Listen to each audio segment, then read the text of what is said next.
मरकजी हुकूमत ने गुजरात, राजस्थान, छत्तीसगढ़, हरियाणा और पंजाब के 13 अजला में मुकीम पाकिस्तान, अफगानिस्तान और बांग्लादेश से ताल्लुक़ रखने वाले गैर मुस्लिमों से शहरियत के लिए दरख्वास्त तलब की है। वज़ारत दाखिला ने शहरियत एक्ट 1995 और उसके तहत 2009 में बनाए गए कवायद के तहत हिदायतनामा जारी किया है। वज़ारत दाखिला ने कहा है कि दरख्वास्त की तस्दीक ज़िले के सेक्रेटरी या डीएम के ज़रिए की जाएगी।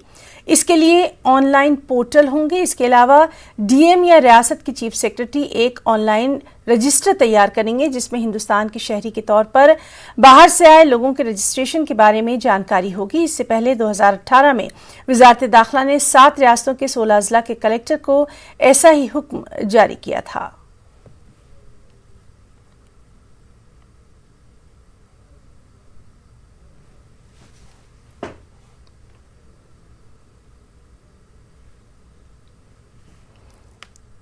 तो अहम खबर, मरकजी हुकूमत ने गुजरात, राजस्थान, छत्तीसगढ़, हरियाणा और पंजाब के 13 अजला में मुकीम पाकिस्तान, अफगानिस्तान और बांग्लादेश से ताल्लुक़ रखने वाले गैर मुस्लिमों से शहरियत के लिए दरख्वास्त तलब की है।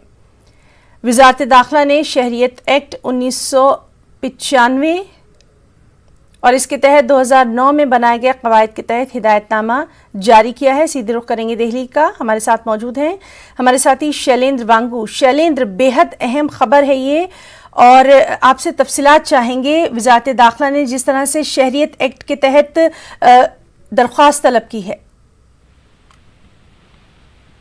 देखिए, आपको बता दें कि जो फैसला आया है, जो नोटिफिकेशन जारी हुआ है एमएचए की तरफ से, जिसमें साफ किया गया है कि देश के 13 नए जिला अधिकारियों को यानी कलेक्टर्स को अधिकार दिया गया है कि वो सिटीजनशिप ग्रांट कर सकते हैं। लेकिन प्रोसेस वही पुराना है नेचुरलाइजेशन का, यानी कि 12 साल से अगर कोई शरणार्थी भारत में रह रहा है और नेचुरलाइज हो चुका है भारत के साथ, तो उसको सर्टिफिकेट दिया जाएगा या नागरिकता दी जाएगी। इसका अधिकार अब 13 नए कलेक्टर्स को दिया गया है और साथ ही साथ पंजाब और हरियाणा के जो होम सेक्रेटरीज हैं उनको भी अधिकार दिया गया है।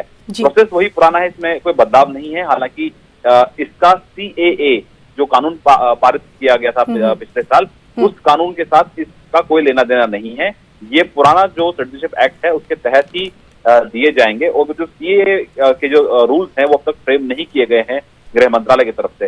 तो ये जो एग्जिस्टिंग रूल्स है उसके तहत ये नेचुरलाइजेशन के जरिए, यानी कि 12 साल से अधिक जो कोई यहाँ पे रह रहा है अल्पसंख्यक पाकिस्तान, बांग्लादेश, अफगानिस्तान से, उनको ये सिटीजनशिप दी जाएगी। और उसके लिए ताकि इन इलाकों में, क्योंकि सब लोग जानते हैं कि इन इलाकों में ये रह रहे हैं जिसमें राजस्थान, गुजरात, छत्तीसगढ़, हरियाणा, पंजाब, इन तमाम इलाकों में इन राज्यों के जिलों में ये रहते हैं। हाँ। तो इसलिए इन राज्यों के कलेक्टर्स को ये अधिकार दिया गया ताकि वो इनको सिटीजनशिप मुहैया करा सकते। जी शैलेंद्र, बहुत बहुत शुक्रिया आपका इस बेहद अहम जानकारी के लिए। मरकजी सरकार ने मगरबी बंगाल